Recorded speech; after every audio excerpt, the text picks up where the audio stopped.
we as scientists, as engineers, one of the most important things is that we tell our story.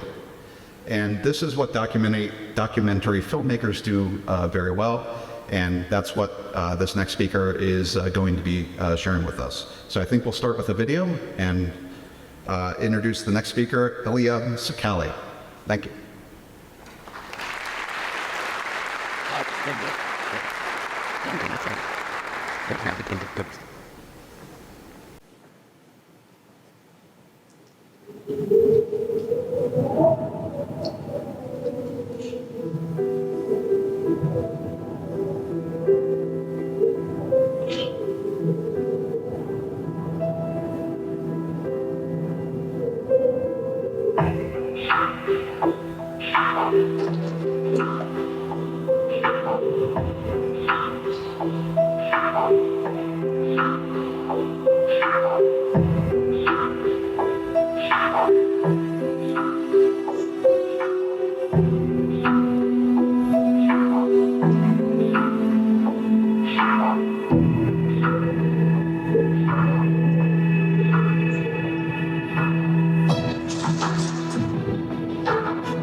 Ladies and gentlemen, imagine standing 28,500 feet above sea level.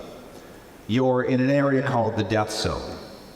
And the reason why they call it the death zone is because the body literally begins to die. You're dressed in an 8,000 meter down suit, 8,000 meter boots, breathing supplemental oxygen through a mask and cylinder that you've been carrying on your back for the past 48 hours. Now, stretched out for as far as the eye could see is this endless horizon. There's this forest of mountains beneath you. And just up above, 500 feet away, is what many refer to as the pinnacle of mountaineering. This is the holy grail, the top of the world. And the first time I stood within 500 feet of the top, I had barely learned to sleep in a tent. And so the relationship that I've developed with Everest has been one that is complicated. It has very much been my greatest teacher, my mentor, and at the same time, my nemesis of sorts, because not everything goes according to plan. So the images that you just saw were the culmination of 2 months of work, 60 days on Mount Everest, tens of thousands of still images strung together as time-lapse sequences, and the footage was from a reality TV show that we shot and produced up until 29,035 feet above sea level. So the journey I'm going to take you on, ladies and gentlemen, is essentially my journey, how I accidentally slipped into all of this and began to harness and understand the power of storytelling.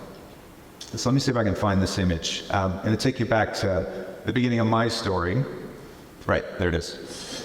So that's me. I'm every mother's dream.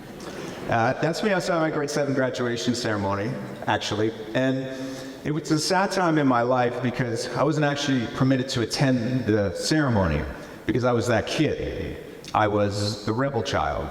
I was the kid that nobody wanted to deal with. I was the kid that was kicked out of school, suspended, expelled, in and out of reform schools. And I just felt like I didn't belong. And I felt ostracized and rejected because I just couldn't fall in line inside of this box and inside of the system of things.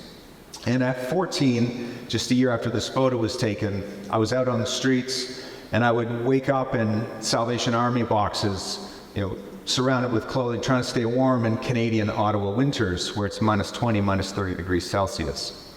And I was heading down the wrong path in my life, and I knew that something had to change. And some friends of mine called me up and they said, Elia, we want you to come meet this man. His name is Gino Dupuis. He's a world strongman. And so Gino ran this little gym in a small town outside of the capital of Canada, Ottawa, and he took in kids like us off the streets and he trained us. And what my friends didn't tell me is that Gino could flip cars and Gino could pull trains using the power of his mind and the physical strength of his body. And at 15 years old, being face to face with this gentleman who took me under his wing and took me out to these events, these strongman events where he would attach Honda Civics to his arms with chains and they would floor it in the opposite direction and he would hold them in space. And so his mantra was, if your spirit can believe it and your mind can conceive it, your body will do it. And so Gino transformed that 15-year-old kid that nobody wanted anything to do with into a world champion. And at the age of 17, this was an image of breaking the world record. And at that age, it wasn't about the world record. For me, it was really about learning to believe in myself because I had been written off. And so flash forward a few years later, applying this mentality of visualizing your goals and being able to achieve anything that you put your mind to, I zigzagged my way through my early 20s and I discovered the video camera. And I fell in love with the ability to tell stories. And I had big dreams to come out here, actually, and work in Hollywood. And when I was 25, I was running a video production company, and the Hollywood film career wasn't quite working out. And I got a phone call, and the phone call was a man named Dr. Sean Egan. And at the time, in this photo, he was 63 years old, and he had the wildest dream. And his dream was to become the oldest Canadian to summit the world's tallest mountain. So there I was, 25, searching for purpose and meaning in my life, and Sean calls me up and he says, do you want to go to Mount Everest? I need a cameraman. I need a filmmaker, somebody who's fit, who's competent, who can handle the camera and help me tell my story. So, 25, pre-Facebook, pre-Web 2.0, I just thought maybe this is that thing that I've been searching for my entire life. And so I walked up to that cliff of uncertainty. I jumped off. I let my employees know I was off to Nepal. I had never traveled to a developed country. And this is what the beginning of that journey looked like.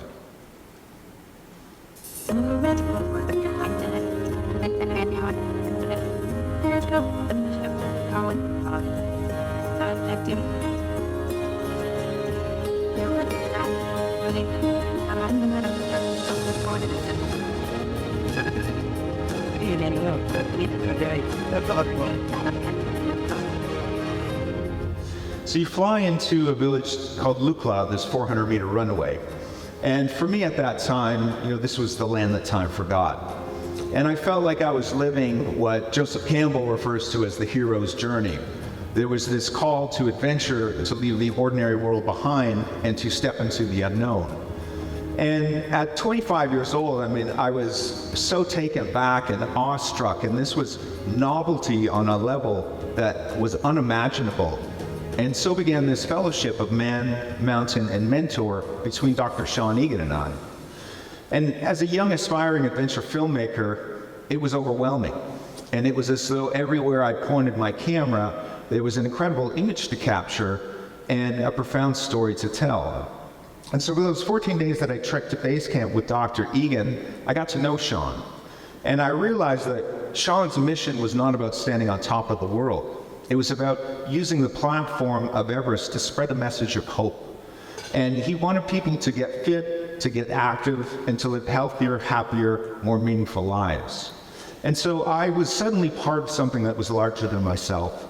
And this here, you can see that's the Hilton on the right, this tent up here. So I had learned to sleep in a tent. I filmed this journey as much as I could. And naturally, I couldn't go to the summit with Dr. Sean Egan. So what I did is I trained his climbing partner, Chumpy Sherpa, to use my HD camera at the time, about 6 pounds. And the plan was that I would return to Ottawa and Sean would carry on with his journey to the top of the world. Get a bit of water, yeah. So feeling like I had discovered that thing, right, that calling, that thing that I had this magnetic pull towards. I didn't know how to do it. I was awe-inspired and awestruck by not only the environment, but by this idea of exploration and going beyond and going inside. And I was enamored with this idea of telling stories in these remote, hostile environments. So on April 29th, anxiously waiting, I received a phone call from the sponsor. And the sponsor said to me that Sean Egan tragically died. And he didn't make it to the summit of Mount Everest. He died of heart failure. And at the time, I didn't know what to do. And I was searching for an answer. And I was looking towards the leadership. And here was a man that was fit, active, healthy, spiritually sound, and his heart gave up. And I wanted to do something to ensure that his message could be spread and that his legacy would live on. So I got this wild idea and I thought, well, what if I could climb Everest? What if I could retrace Dr. Egan's footsteps, camera in hand, ashes in the other, entrusted to me by his children, and make my way to the top of the world?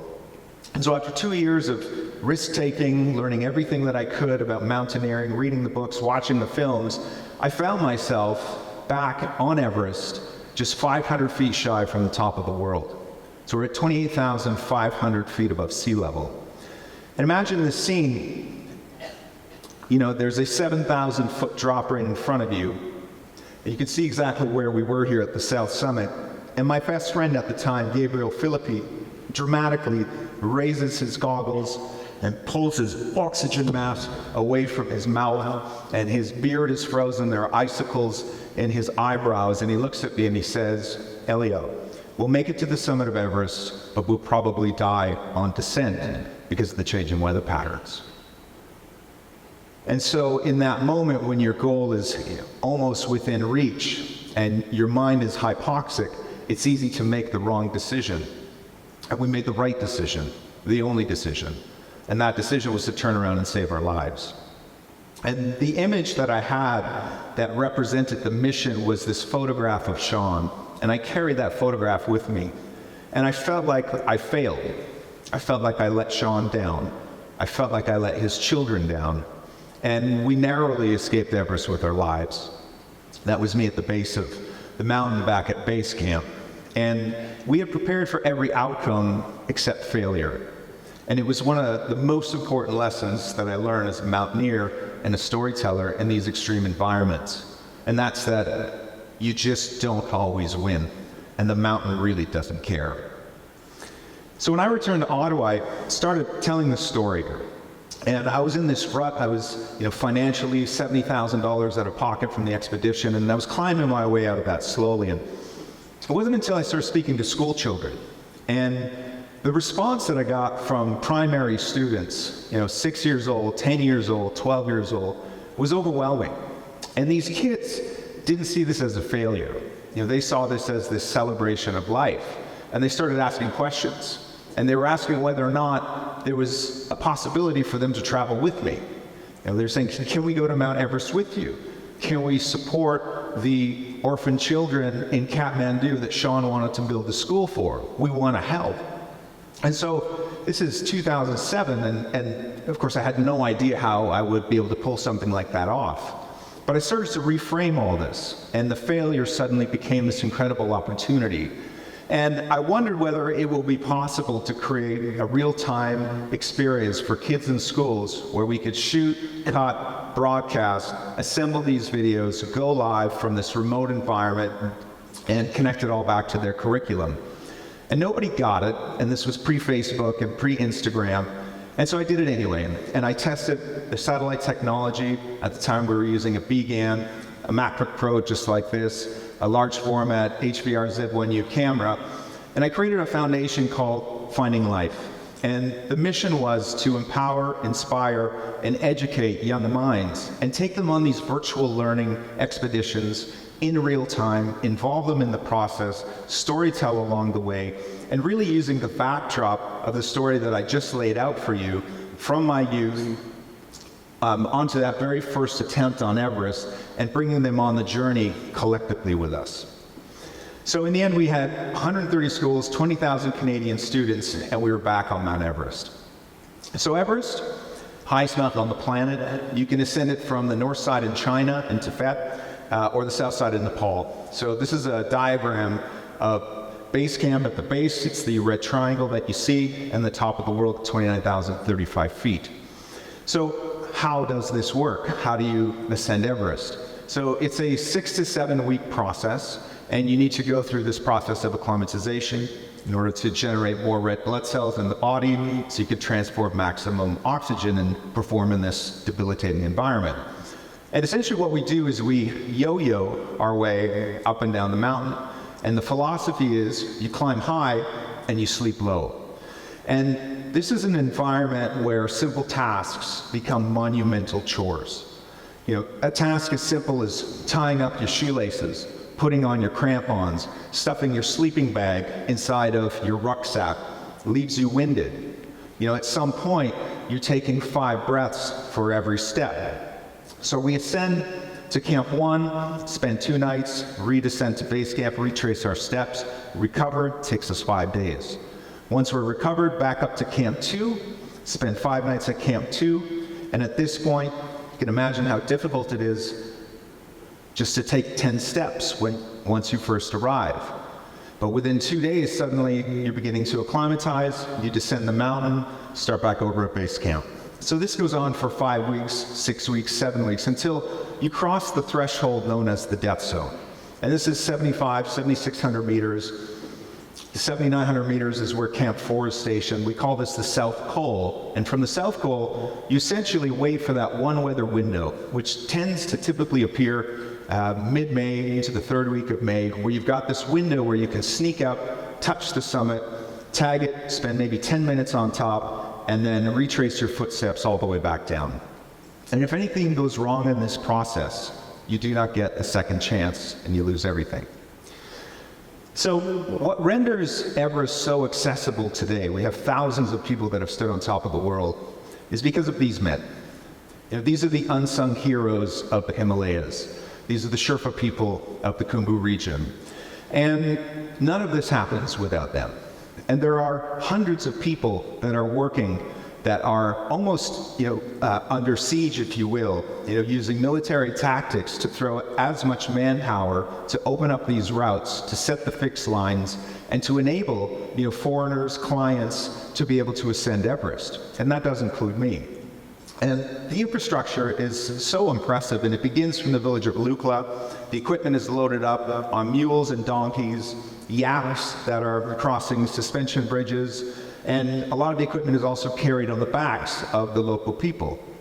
And they start young. And this little guy tried to convince me that he was 18. I didn't quite believe him. But they really look up to their big brothers, right? And so from 5 years old, they're walking a couple of miles a day through the Khumbu Valley to get to school. And there's a process where they need to almost earn their stripes and build themselves up to the point where they could be hired as a guide, or traditionally what's called as a climbing Sherpa, if you will. And the Sherpa people, it's not a job. These are the indigenous people of this region. And they become your friends, and they become part of this collective team, and none of it happens without them. So the first area that we cross is an area called the Khumbu Icefall. So imagine this flowing river of ice that moves at the rate of 1 meter per day. And it is folding upon itself regularly. And there are crevasses that are opening up. And the way I describe this to these, kids from these 130 schools is I said, imagine you're like this tiny ant in this jumbo-sized bag of popcorn. And the popcorn are these giant seracs. And so you're this ant that's navigating this ice fortress. You're clipped into these safety lines that a team of Sherpas known as the Icefall Doctors have set in place. You're navigating these vertical ice lifts, and you're traversing across ladders that are put in place by these very brave men who are risking their lives long before any foreigner steps into the Khumbu Icefall. And so you've got these vertical ladders, and then you have these horizontal ladders that are suspended over open crevices. And you can imagine, as I'm filming all this, stepping over the edge, climbing one of these ladders, your life feels as though it's flashing before your eyes. This is a glimpse of the Khumbu Icefall.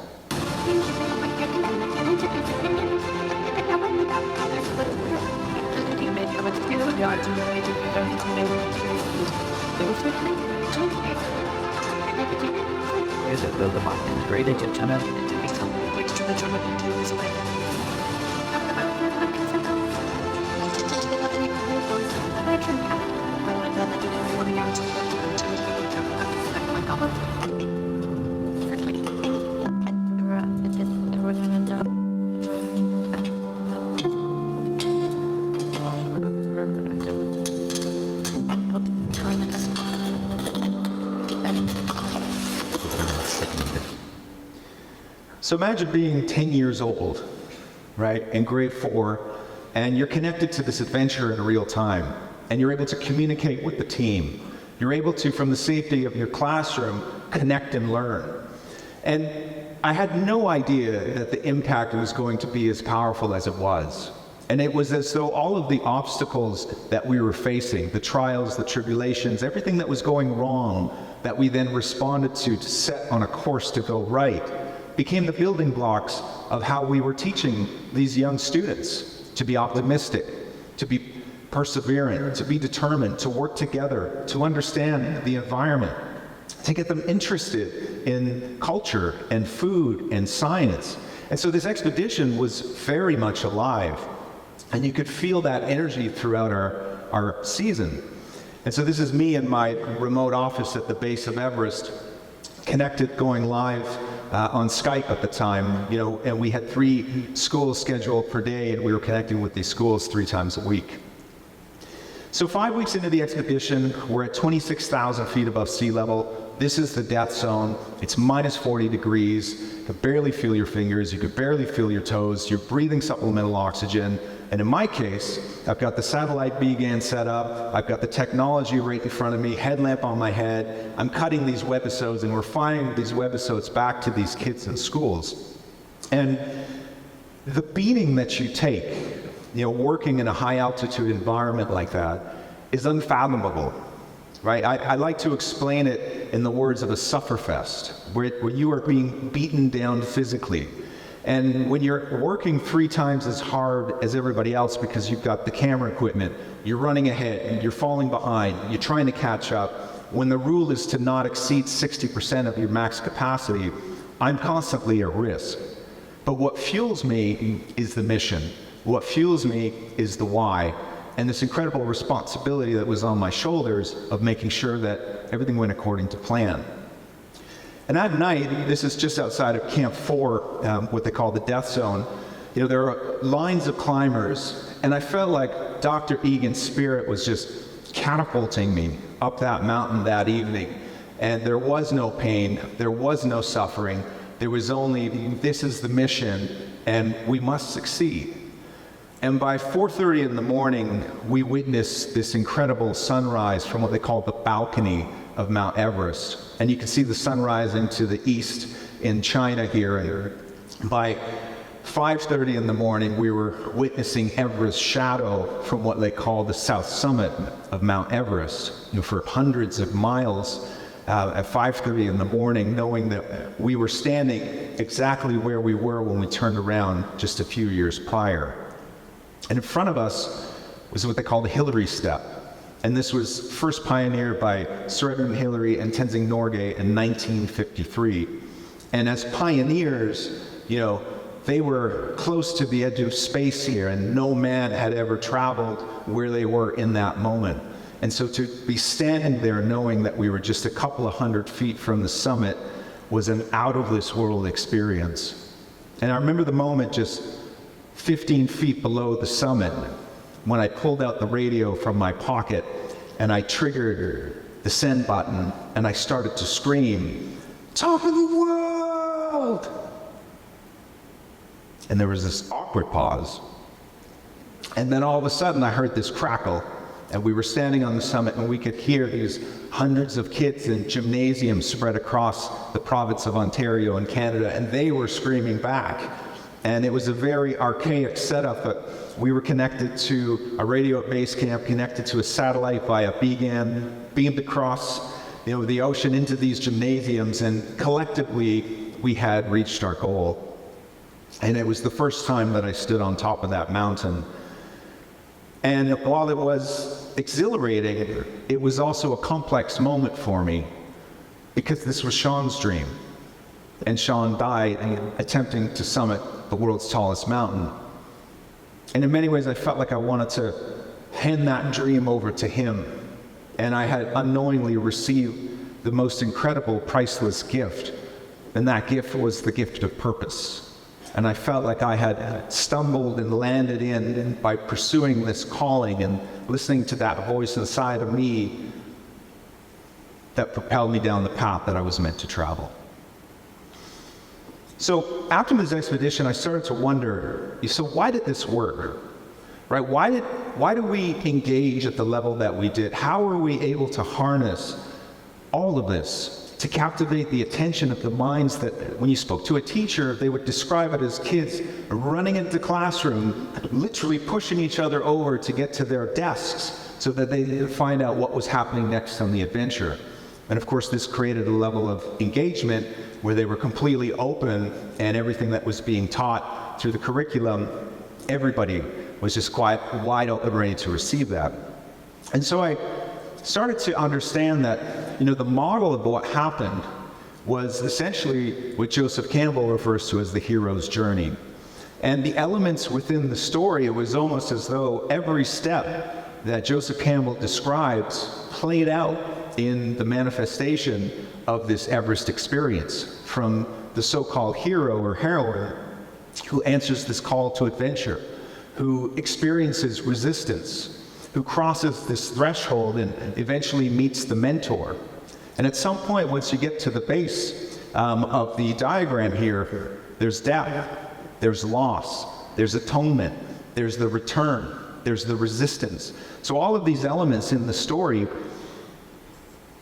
are essentially the fabric of every Hollywood film and every great story. And I unconsciously was essentially enacting this, capturing all this and creating these experiences for young people that was creating a level of engagement that teachers had never seen.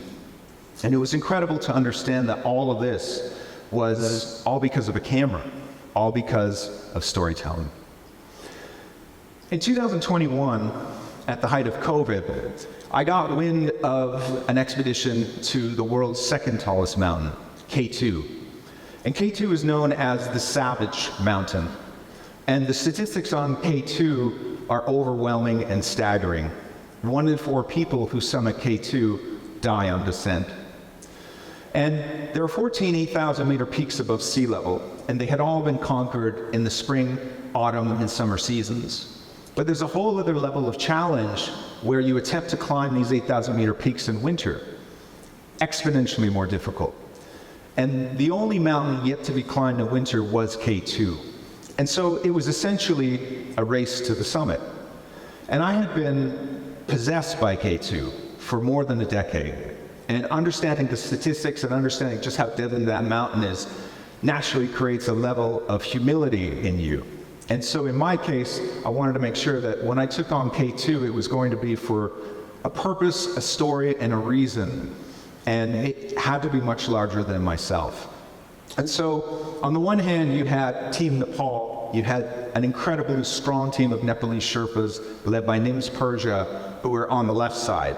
And I knew, based on their performance, that they were going to summit that mountain that year. And climbers, far more competent than all of us, had tried for decades, and they all failed. And the underdogs were a team of Pakistanis, father and son, Sajid and Ali Sapara. And Ali Sapara is the national hero in Pakistan in the world of mountaineering, and their teammate was John Snorri. So when I got wind of this, feeling like I understood the underdog, and everybody loves an underdog story, so I knew that that's where I needed to be. So we inserted ourselves into that expedition, and it was very last minute. We flew to Kathmandu, we pre-acclimatized, I picked up my climbing partner, Pasankaji Sherpa, and we didn't have the financing to mount a large expedition, so we had the bare minimum, just what we needed. 2 local Pakistani climbers were supporting us. And it was very interesting because we managed to get the support of the Pakistan military as well. And they were kind enough to provide us with their own Mi-17, which is always fun when that happens. And they helicoptered us into K2 base camp, and we arrived late. And we were doing our best, because we were unacclimatized, to catch up with John, Ali, and Sajid. And this is what happened on January 16th.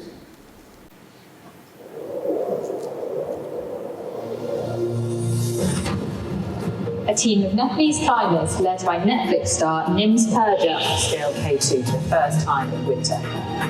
We're really proud, and I think we send a really clear message to the world. While this is an historic moment, there is tragedy too. We get a pretty bad situation on our hands at the moment. John Snorri, Ali Sapara are missing. The last time that Sajid saw the rest of the team was at the bottleneck. It's minus 50 up there, plus wind chill. Everybody's incredibly worried. I walked around the house the whole day and the whole night. I waited for them, but they didn't. I can't realize that baby was gone.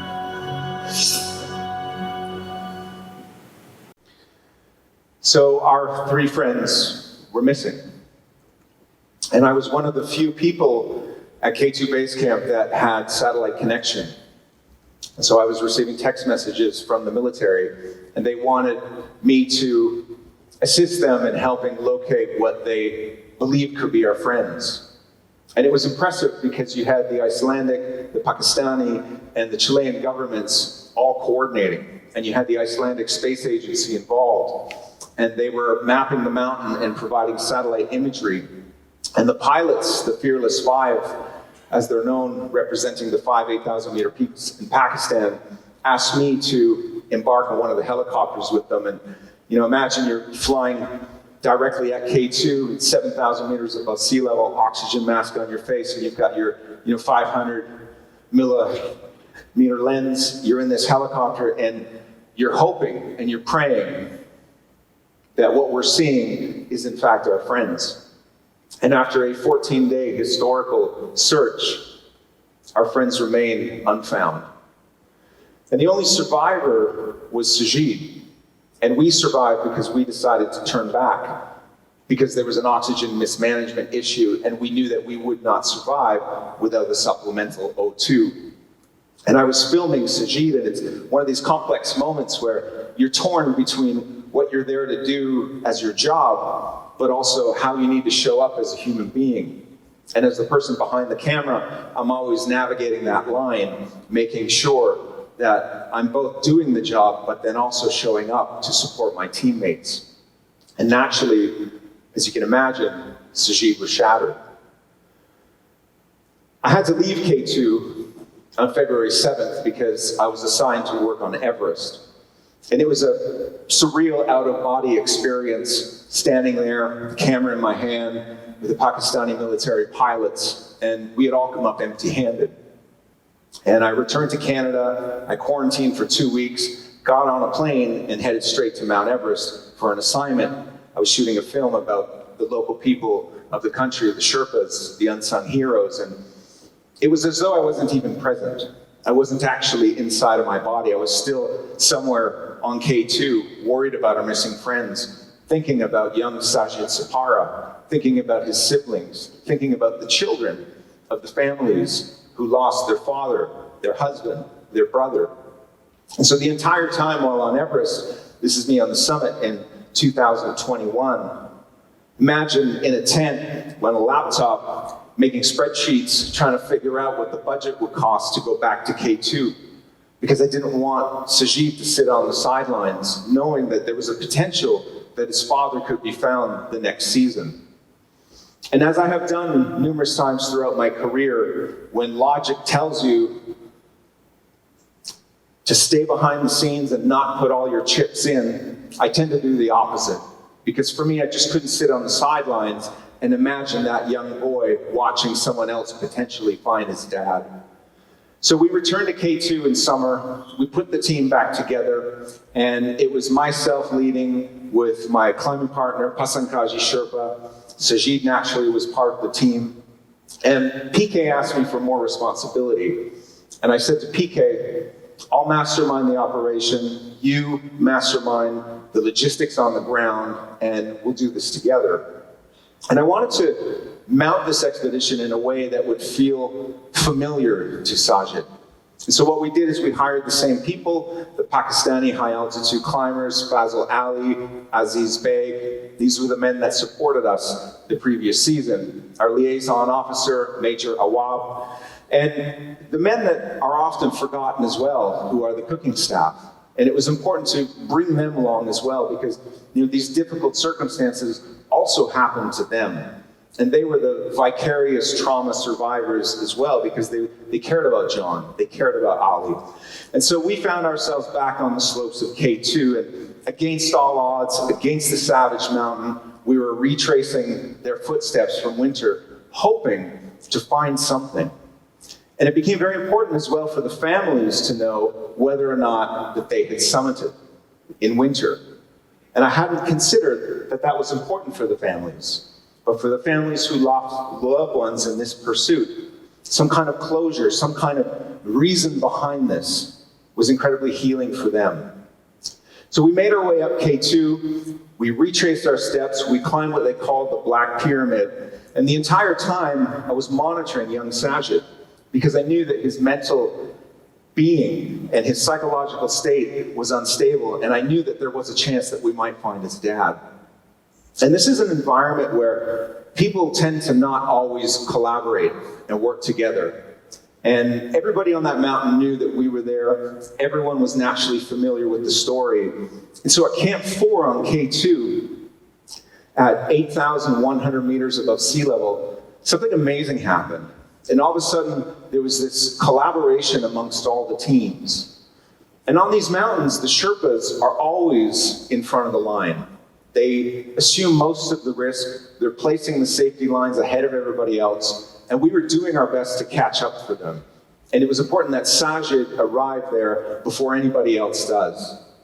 And the obstacle that you see here, this is called the bottleneck. And so this is one of the most dangerous obstacles. It's, this 200-foot ice wall, and you can see Pasankaji just below it. You're like this ant navigating across. And if anything dislodges, that's the end of it. And we started to hear information trickle on the radio. And the Sherpa fixing team spotted what could be our friends. And they were just slightly above the bottleneck. You can see the two circles. John Snorri, just 150 meters below the summit, and Ali Sapara, Sajid's father, just 100 meters below. And so this information was being channeled back to us, and so we rushed towards the summit. And I was concerned because we knew that there were 20 climbers above us. And in 2008 on K2, a giant slab of ice dislodged from that bottleneck and sliced the ropes. And 8 people ended up losing their lives. And Sajid wanted to search the bodies because he wanted to find a camera. And he wanted to prove as to whether or not his father and the team made the summit.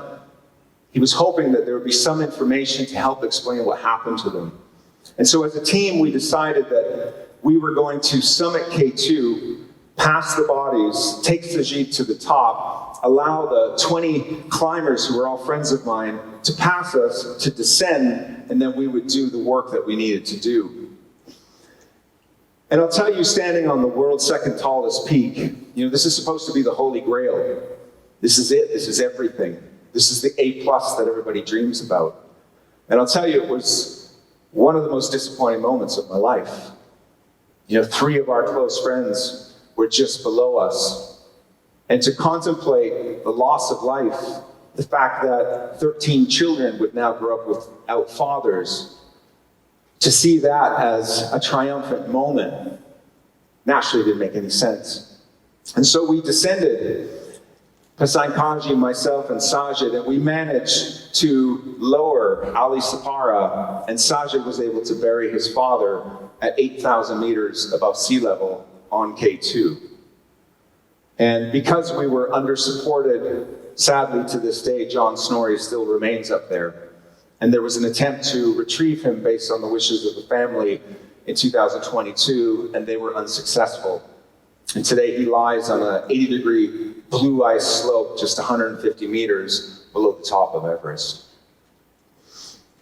What was incredible about all of this was when we got to the bottom of the hill, naturally it was a massive relief, right? And that's me sitting in some avalanche debris. And we weren't aware of just how much of an impact we were making. And just my little Instagram account of, at the time, I think it was 50,000 people, we managed to touch 8 million people.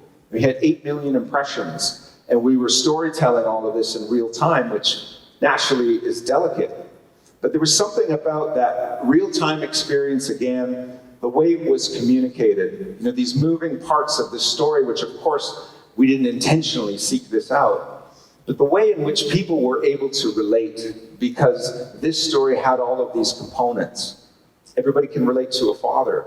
Everybody who has a wife, right? Anybody who might have lost a husband or a child that grew up without a father, and this determined pursuit of the highest level. All of these components were part of this story, and the impact that we had and the support that we had from the community across the world, online alone, was flabbergasting. When I returned home, my family brought out a cake for me, and the cake said, Holy Grail, done. And when that cake came out, it was a strange feeling because, once again, I wasn't present. I was still on K2. And for all these years, with all these experiences, as difficult as they are, I hadn't considered the impact that they were having on me at a personal level. It took a long time. It took 6 months to really move through all of that, to sit quiet and not run off to the next adventure or not tell the next story. It was really to assimilate what it was that I had seen. And while this wasn't my tragedy and wasn't my family, it still happened to me and it happened to the rest of my team.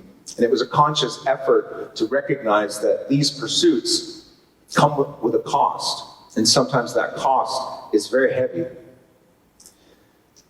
And so, no matter what I do, it seems that there's always this magnetic pull back to Mount Everest. And this was my 5th summit, standing on top of the world in 2022. And I was just up there a couple of weeks ago, 5 weeks ago. We were shooting an IMAX film in 8K. We were flying our drones at 8,700 meters above sea level. And knowing everything that I had gone through, I tried to distance myself from the usual complexity that comes around with the world's tallest peak. And as we conclude in Act 3, I'd like to give you just a little bit of a summary of where the world's tallest mountain is at today. Surrounded by all the Sherpas, and they were demanding for him to come out. I was in that tent. The alien killed that guy. I was on my knees in the tent, bleeding. There's a rock thrown in the tent. This is crazy. We have about 120 Sherpas or so that have died so far. risks that people were making the Sherpas take. What is the moral justification for that? Roughing it on Mount Everest. Hot towels and tea in the morning. My father said, I wish I had never climbed this mountain. And the next thing we knew, we were staring at this 1,500-foot tidal wave of snow straight in the eye.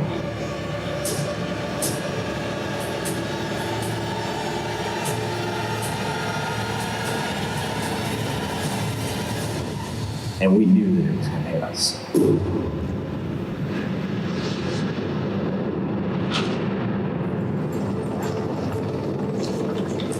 Anything could happen. People lose their lives up here year after year, but I've never seen anything like this. It's the traffic jam atop the world. 11 people have died this climbing season. This is not your first time heading up Everest. You're now questioning whether or not you'll ever go at it again. Why is that? For the risk. There are just way too many people on the mountain. From the moment we started, there was just a massive queue of people. I had people trying to unclip me to walk past me. And all this beauty here in nature, you are weak. It's not a place that you can survive at for too long. It's a mind game. If you lose it, you're done. Everything you read about, garbage, traffic, death, it was all unfolding right before our eyes. You saw people being dragged down the mountain, slurring their words.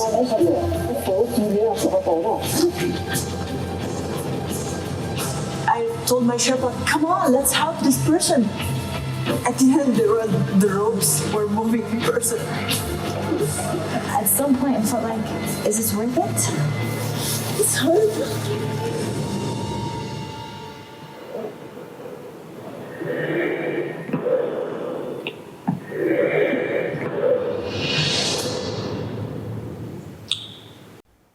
So as I said in the beginning, the relationship with Everest is complicated. And to break down what you've just seen, in 2013, I was at Camp 2 and a fight broke out at 6,400 meters above sea level, just over 22,000 feet. And there were 3 foreigners that were climbing above the rope fixing team that was comprised of 7 Sherpa men. And they dislodged some ice and they disrespected the Sherpas. And there were exchanges, and what we saw was this fight that broke out from a few men that were incredibly enraged. But this was a rage, and this was an anger, and this was a frustration that had been bubbling for years. And in 2014, I was street viewing Mount Everest with Google, and I was in charge of production. And during that expedition, an avalanche dislodged from the west shoulder of Everest and killed 16 Sherpas instantly. And that year was the first time that the season on Mount Everest was shut down, and for good reason. And these men have one of the most dangerous jobs on the planet, and that Khumbu icefall is deadly. And there were protests that year. And what we saw was the Sherpa community begin to stand up and speak up, because for 70 years, there has been this oppression, right? The neo-colonialism of the adventurers and explorers that were hiding these men in the shadows, underpaying them, not necessarily taking good care of them. They were beginning to have enough, and so they protested. And what did they want? Fair treatment, better pay, retirement plans, insurance policies. And in 2015, I was back once again, and you saw that image being struck by this avalanche that was dislodged by the earthquake in 2015. And we were incredibly lucky to survive. And the only reason I am standing here today is because that avalanche came down from a mountain called Plenary, wiped out Central Base Camp, and essentially stretched its way to the edges. And there happened to be this 100-foot mound of rocks right next to our mess tent. And so as this debris came towards us, it essentially bounced right over us. And so we were lucky to survive, but 18 people died that year, including over 10,000 in Nepal. And then once again in 2019, and you think I'd get the hint and stop going back, 11 people died on Everest. And there was the traffic jam that made headlines around the world. And I'm currently in the process of making a documentary about this film. But something didn't sit right in 2019. And I started to investigate the real reason why people were dying on Everest. And I pursued the story and I started to ask the hard questions. And I was talking to all the right people. And the media had oversimplified this and blamed traffic. The problem was not traffic. Traffic essentially exposed the weaknesses. And so I traveled to Bulgaria and I met a family who lost their son, a person that we all saw on the side of the trail that day. And of course, you don't know who's who, and everyone is struggling to survive. You're on borrowed time. And if you run out of oxygen, if you slow down, you could end up like that person. And then I flew to India, in Mumbai, and I met a family who lost their mother, who's depicted in some of those images. And then further remote, 5 hours from Mumbai, to a small village called Pune, where I met another mother who's in extreme distress, who didn't know what happened to her son. And then finally to Western Nepal, and this is where it really hit me, where I saw the cost firsthand, the cost of this ambition. And I met an 85-year-old woman whose son died, a local worker named Durba. And I'll tell you, when you see a 2-year-old child that is going to grow up without a father, and you recognize the other side of the problem, which is not just about the foreigner's ambition, it's actually about the local person's ambition, and how important it is also for them to build up a CV of summiting Everest. And this young man just pushed it too far, too hard. And he was doing this because for him, this was a way out. This was the exit strategy to a life outside of poverty. And now they're growing up without a father. Everest has changed, ladies and gentlemen, and it's going through a transition period. And the upside is that for 70 years there was this oppression, but in the last 3 years, the entire problem has essentially been flipped on its head, which is a good thing. And local people have really taken control back of the mountain. But it's a little bit bumpy on the extreme other side, and it's incredibly nuanced. And what you have is this spectrum of companies that are doing it extremely well, and then you have the companies that are entering the game where there are very low safety standards. There are no prerequisites. There are no approvals. There is no regulation, right? We had 1,400 climbers on the mountain this year, and unfortunately, 2023 is now the deadliest season on record.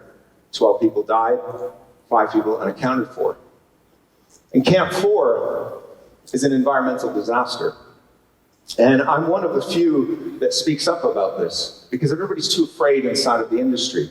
Everybody's afraid about their livelihood. And from a local perspective, it's understandable, because there are politics, and it is complicated.